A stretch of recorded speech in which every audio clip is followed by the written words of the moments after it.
నమస్తే రమగారు. నమస్తే జయ. రమగారు, ఈర్ష్య, అసూయ వీటిని పోగొట్టుకోవాలంటే ఏం చేయాలి? అంతకన్నా ముందు అసలు 2 ఒకటేనా? కాస్త దగ్గరగా ఒకటే. అవునా? అసూయ, ఈర్ష్య ఇవన్నీ ఏంటంటే అక్కా, చెల్లి ఈర్ష్య, అసూయలు. పక్కవాడిని చూసి బాధపడ్డాం. వాడికి ఉందే అని బాధపడ్డాం. మనకు లేదే అని చింతపడ్డాం. వాడికి ఏదైనా వస్తుంటే వాడికి వచ్చేస్తుందో అని బాధపడ్డాం. వాడు ఏదైనా గుడికెళ్తుంటే అమ్మో వీడికి ఇంకా కలిసి వస్తుందేమో అనిపించటం. ఇవి చిన్న చిన్న విషయాల దగ్గర మొదలయ్యి పెద్ద విషయాల దాకా ఉంటాయి. పిల్లలు తమ దగ్గర లేని బొమ్మలు పక్కవాడి దగ్గర ఉంటే ఈర్ష్యపడతారు. వాళ్ళ నాన్న ఎంచక్కా వాడికి అన్నీ కొనిపెడతాడని. అది క్రమంగా తాళ ప్రమాణాన్ని అయిపోతుంది. తాడి చెట్టు అంత ఎత్తు అయిపోతుంది. ఇది ఇష్టం, ఆ ఫీలింగు.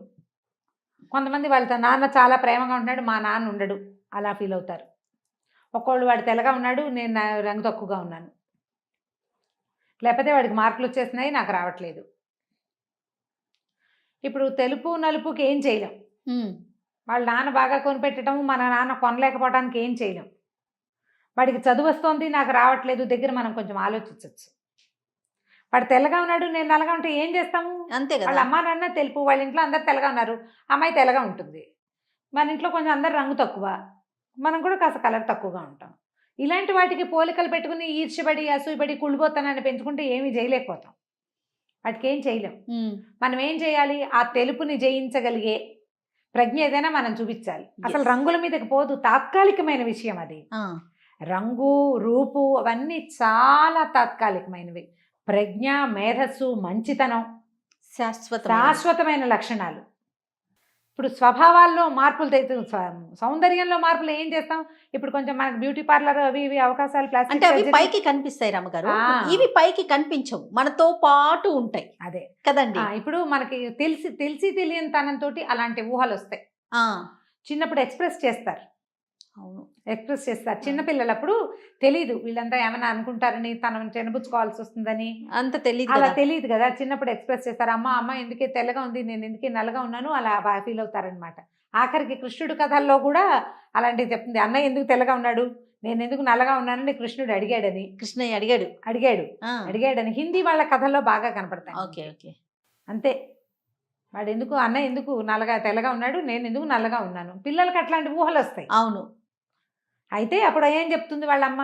ఏం పర్వాలేదు, నువ్వు నల్లగా ఉన్నా కూడా నీకు ఇంత ఉంగరాల జుట్టు ఉంది, నీకు ఇంత చక్రాలు లాంటి కళ్ళు ఉన్నాయి, చూసావా ఆ తేడా ఉంది. తర్వాత నువ్వు కాదురా, నువ్వు కడుపులో ఉన్నప్పుడు నేను బాగా ఎక్కువ కారం తినేదాన్ని, నా వల్లే నాన్న నువ్వు నల్లగా ఉన్నావు అంటే పిల్లాడికి చిన్నబుచ్చుకోవటం ఉండదు. పోనీలే మన ఇద్దరం కటిఫ్లే, నువ్వు నాతో మానేంటే అమ్మో అమ్మతో కటిఫ్ చేయాలనిపించదు పిల్లలు. నల్లగా ఉంటే ఉన్నానులే, అమ్మ కావాలి నాకు అనిపిస్తుంది.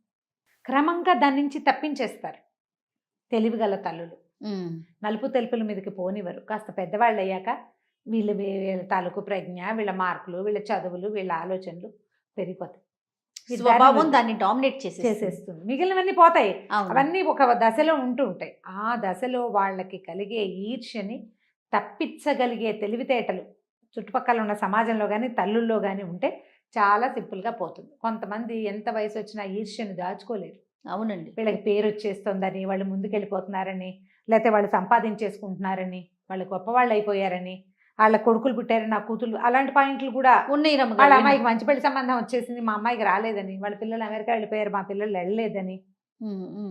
లోకంలో ఎవ్వరికి వాడు ఇవాళ చేసుకున్నది కాదు, అన్నీ ముందు నుంచి వచ్చేవే ఉంటాయి.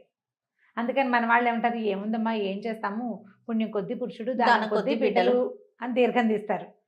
అది మంచి నువ్వు నోచుకుంది, అందుకని దాని మంచి మొగుడు, మనం మంచి కొరనవ్వులు నోచాము, అందుకని మన మొగుడు ఇట్లా ఉన్నాడు అని సర్దేవాళ్ళు పెద్దవాళ్ళు పాత రోజుల్లో. ఈ గుణాన్ని పోగొట్టుకోకపోతే కట్టెకున్న నిప్పు కట్టెని కాల్చినట్టుగానే మనుషుల్ని కాల్చేస్తుంది. అసూయ ఎంత దహించేస్తుందంటే లోపల అసలు మామూలు బాధ కాదు వాళ్ళది. ఇప్పుడు మండుతూనే ఉంటుంది. దాని మీద అగ్ని మీద ఆజ్యం జల్లినట్టు మంట ప్రజ్వరిల్లడానికి చల్లకూడదు. మంటను ఆర్పేసుకోవాలి. దానికి పురాతన కాలపు సామెతలనే మనం తీసుకోవాలి.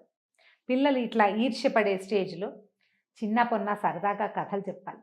మామూలుగా పెద్దవాళ్ళు చెప్తారు, ఒరే నా ఓ కన్నా మనకు లేదని ఏడిస్తే ఏడుస్తున్నాం అనుకో కళ్ళు పోయేది ఓ కన్నే పోతుందిరా, మనకు లేదని ఏడిస్తే ఒకటే పోతుంది, పక్కవాడికి ఉందని ఏడిస్తే 2 కళ్ళు పోతాయి అంటారు.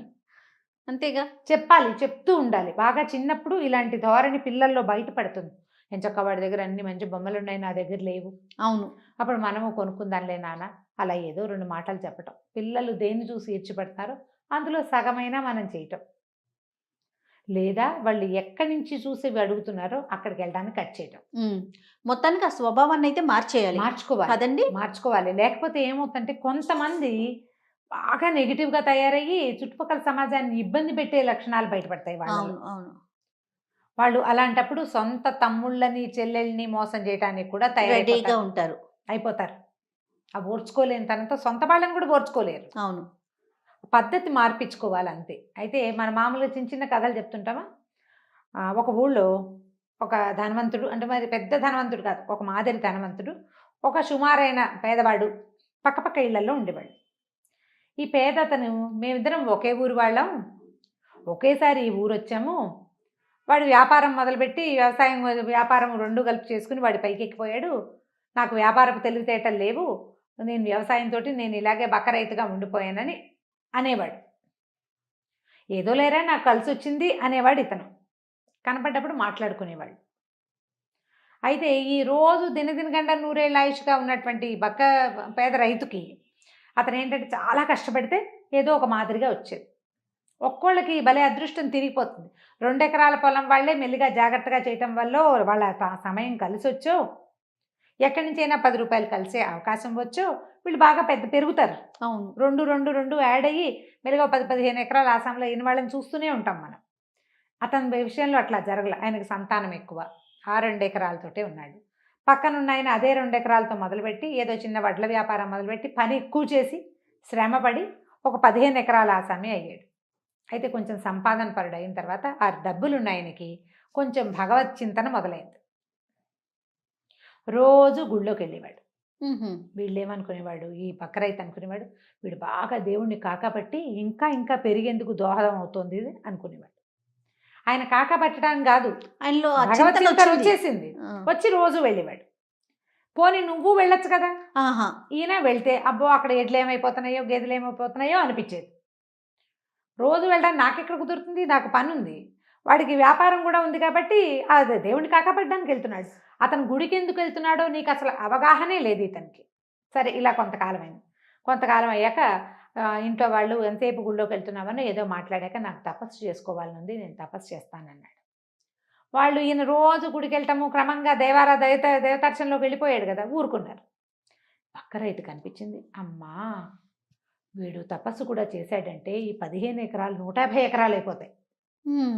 కాబట్టి ఇప్పుడు నేను ఏమైనా సరే ఈ వ్యవసాయాన్ని నా పెద్ద కొడుకు అప్పచెప్పి నేను కూడా తపస్సు చేద్దాం అనుకున్నాడు. సరే ఆయన తపస్సుకి వెళ్ళాడు. ఏ అడవికి ఆయన తపస్సుకి వెళ్ళాడు అదే అడవికి ఈ బక్క రైతు కూడా వెళ్ళాడు. ఓ చెరువుకి ఓవైపు ఆయన తపస్సు మొదలెట్టాడు, ఇంకోవైపు ఈయన తపస్సు మొదలుపెట్టాడు. ఎంతసేపు చూస్తూ ఉండేవాడు, వాడి తపస్సు ఎంత మటుకు వచ్చిందా అని. ఈయన చేయటం కాదు, తపస్సు చేసేవాడు, కూర్చునుండేవాడు, కానీ ఎప్పటికప్పుడు అతని ధ్యాస ఇతని మీద ఉండేదన్నమాట. కొంతకాలం అలా గడిచింది. ఒకనాడు భగవంతుడు ప్రత్యక్షమే అయిపోయాడు. ముందు ఈ ధనికుడి దగ్గరికి వెళ్ళాడు భగవంతుడు. వెళ్ళేసరికల్లా ఆయన నాయనా ఏం కావాలి నాయనా అని అడిగాడు. ఆ ధనికుడు అన్నాడు, బాబు ఇంత ప్రపంచాన్ని ఇచ్చావు, ఏదో తినడానికి తిరగడానికి కట్టుకోవడానికి కూడా అన్నీ ఇచ్చావు, సంతానాన్ని ఇచ్చావు, ప్రపంచాన్ని చూడడానికి 2 కళ్ళు ఇచ్చావు దేవుడా. ఏ కళ్ళు లేకుండా, అసలు కళ్ళు లేకుండా కబోది పక్షులు ఎంతమందో ఉన్నారు. 2 కళ్ళు ఎందుకు నాకు, ఒక్క కన్నుంచు, నా 2వ కంటిని ఎవరైనా కళ్ళు లేని ఒక కబోదికి దానం చేసి అతడు ప్రపంచాన్ని చూసేలాగా చేయవా దేవుడా.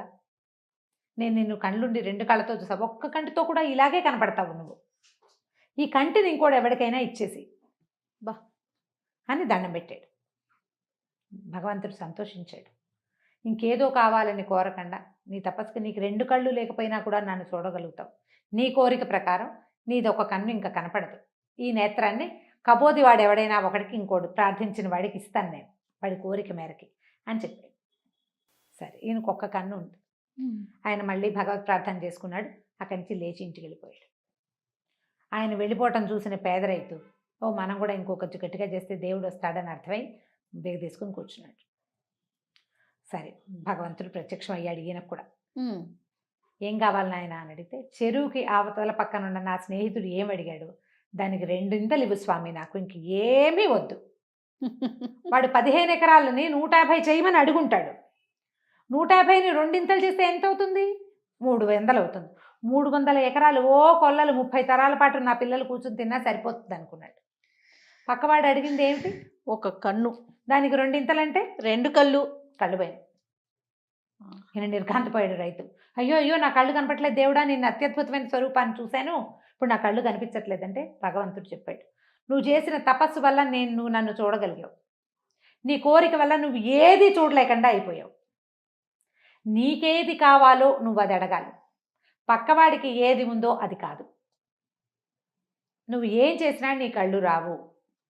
అప్పటి వరకు హాయిగా 2 ఎకరాల పొలాన్ని సొంత కళ్ళతో చూసి సేద్యం చేసుకునే రైతు భగవంతుడు చూసిన ఆ కాస్త పుణ్యాన్ని మూట కట్టుకుని అలాగే గుడ్డిగా చేతులు తడుముకుంటూ వెళ్ళిపోయాడు.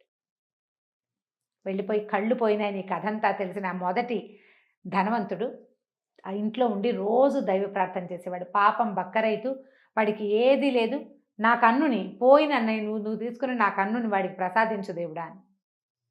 కొద్ది రోజుల తర్వాత బక్క రైతుకి కన్ను కనపడతాను మొదలుపెట్టింది. అయ్యో అయ్యో, నా కన్ను కనపడుతుందిరా అంటే, నేను అడిగిన కోరిక అదే, అందుకే నీ కన్ను కనపడుతుంది. ఇతనికి జ్ఞానోదయం అయింది. అప్పటికి తెలుసుకున్నాను, నా కన్ను కనపడిన కన్ను ధనవంతుడిది.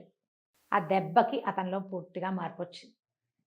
ఎప్పుడు కూడా నాకు లేదు అని ఆలోచించాలి. నేనేం చెయ్యాలి దాన్ని సంపాదించడానికి? అందులో నువ్వు వాటిని ఏం సంపాదించగలవు? విద్య, జ్ఞానము, ధనము, ఇంకా కొంచెం పైకి ముందుకెళ్ళేందుకు ఆధ్యాత్మిక సాధన, అవన్నీ కూడా నువ్వు స్వయంగా సాధించగలుగుతావు. పక్కవాడు సాధించిన వాటిని చూసి ఈర్ష్యపడితే ఎప్పుడు నువ్వు వాడి వెనకాలే ఉంటావు. ఏనాటికి నీ జీవితంలో ముందుకు వెళ్ళలేవు, ఏనాటికి వెళ్ళలేవు. నా దారిని నేను నడుస్తాను అని నడిచిన వాడు అడుగులో అడుగేసుకుంటూ కూడా కాశీరామేశ్వరం చేరగలుగుతాడు. పక్కవాడిని చూసేవాడు ఏ గోతిలోకో పడతాడు. రన్నింగ్ రేస్ చేసేటప్పుడు చెప్తారు పిల్లలకి, పక్కవాళ్ళని చూడొద్దు, పక్కవాళ్ళని చూడొద్దు, ముందు చూడు, ముందు చూడు అని. అవునవును. నీ గోల్ అచీవ్ చేయటానికి గోల్ సెట్ చేసుకో, గోల్ వైపు పరిగెత్తు. నీ పక్కవాడి గోల్ ఏదో నీకు అక్కర్లేదు, వాడు ఎలా పరిగెడుతున్నాడో నువ్వు చూడొద్దు. ఇది బతుకంతా ఫాలో అవ్వాలి. ఎంత అద్భుతమైన కథ రమ్మగారు కదా, అద్భుతం అంటే అద్భుతం. ఈ కథని చిన్న పిల్లలు, ఆ 7-8 ఏళ్ళు 2వ క్లాస్కి వచ్చిన పిల్లల దగ్గర నుంచి చెప్పాలి. ముసలి తాతకు కూడా చెప్పాల్సి వస్తుంది ఒక్కొక్కసారి. వాళ్ళ పిల్లలు పైకి వచ్చారు, నా పిల్లలు ఎందుకు రావట్లేదు అని ఏడవద్దు. అవునండి. భగవంతుడా ఇలాంటి పరిస్థితి ఎందుకు వచ్చిందో, ఏ జన్మలో చేసిన అవకాశాన్ని కల్పించండి, అపరాధమో ఇది, అపరాధాన్ని క్షమించు, నా పిల్లలు ముందుకెళ్లేలాగా చేయి, లేదా నన్ను ముందుకెళ్లేలాగా చేయి, ఈ దారిలో వెళ్ళకపోతే ఇంకో దారి తీసుకుంటాను నేను అని ప్రయత్నం చేసిన వాడు ఎప్పుడు ముందుకెళ్తాడు. ఈర్ష్యలు, అసూయలు, దేశాలు పెట్టుకుని వాడి మీద అసూయపడి వాడికి ఏదైనా ఎగ్గు చేసి వాడికి ఏదైనా నష్టపరిస్తే, ఇప్పుడు నీకు లేకపోవడం ఒకటితో అయితే పాడు చేసింది ప్లస్ అయిపోతుంది. అంతే కదా, అది ఇంకో బరువు, అది ఇంకో చద్దిమూట అవుతుంది, నువ్వు అది మొయ్యాల్సి వస్తావు ఆ పాపాన్ని. కాబట్టి దాన్ని తీసుకోకుండా మీ వరకు మనం ఏం చేయాలి? దుర్యోధనుడి కథ చెప్పుకుంటాం. ఈర్ష్యాసూయలతోటి దుర్యోధనుడు పాండవులకి రాజ్యం వెళ్ళనివ్వకూడదన్న పట్టుదలతోటి చివరికి తన రాజ్యాన్ని తను చేసుకోలేకపోయాడు, కోల్పోయాడు. పాండవుల కథ దీనికి ప్రత్యక్షమైన ఉదాహరణ మన ముందు యుగంలో జరిగింది. అవును, వీళ్ళు నిజానికి అఖండ సామ్రాజ్యానికి వారసులు అయినప్పటికీ, వాళ్ళ నాన్న రాజ్యం అయినప్పటికీ వదిలిపెట్టేశారు. మాకు 5 ఊళ్ళు ఇస్తే చాలని ఒప్పుకున్నారు వాళ్ళు. కానీ అతను తనది హక్కు కాని విషయానికి కూడా అతను పోరాడినందుకు ఏమయ్యాడు? తమ్ముళ్లతో సహా 100 మంది తమ్ముళ్ళ మరణానికి, కొన్ని లక్షల మంది మరణాలకి కారణమయ్యాడు దుర్యోధనుడు. చరిత్రహీనుడిగా మిగిలిపోయాడు కదా, చరిత్రహీనుడు అయిపోయాడు. దుర్యోధనుడు ప్రవర్తన దుష్ప్రవర్తనగా ఉండిపోయింది. దాంట్లోకి వెళ్ళొద్దు. పోనీ ఉండిపోయింది, పోనీ అతను ఏమైనా అనుభవించాడా? లేదు, అది లేదు కదా, పగతోనే అంతమయ్యాడు. కేవలం ఈర్ష్య, అసూయ అంతే, అది తప్ప రెండోది లేదు. మిగిలినన్ని వ్యవహారాల్లో దుర్యోధనుడు చాలా బలవంతుడు, చాలా గొప్పవాడు. అతను చాలా జాగ్రత్తగా చేశాడు రాజ్యాన్ని తనున్నప్పుడు. ఓకే, కానీ ఈర్ష్యను జయించలేకపోయాడు. కామక్రోధ లోభమోహ మదమాత్సర్యాల్లో ఒకటి ఇది. లోభం, నాకే కావాలన్న ఉద్దేశం పోగొట్టుకోలేకపోయాడు. పోగొట్టుకోలేకపోతే చివరికి ఏమైంది? అదే దారి. కాబట్టి ఈర్ష్య, అసూయ ఉండకూడదు. ఎలా ఉండాలంటే నామమాత్రంగా ఇప్పుడు వాడు ఒకడు మన పక్కన ఉన్న వాడికి 100 మార్కులు వస్తాయి. ఈర్ష్యపడు, 101 సాధించడానికి ప్రయత్నం చేయి. ఒట్టి ఈర్ష్య పడితే ప్రయోజనం లేదు కదా. కష్టపడాలి కదా. వాడి పరీక్ష పేపర్లు పాడు చేద్దాంలేండి దిక్కుమాల ఉద్దేశాలు వస్తాయి. అందులోకి వెళ్ళకూడదు. చాలా బాగుంది రమ్య. నమస్తే. నమస్తే జయ.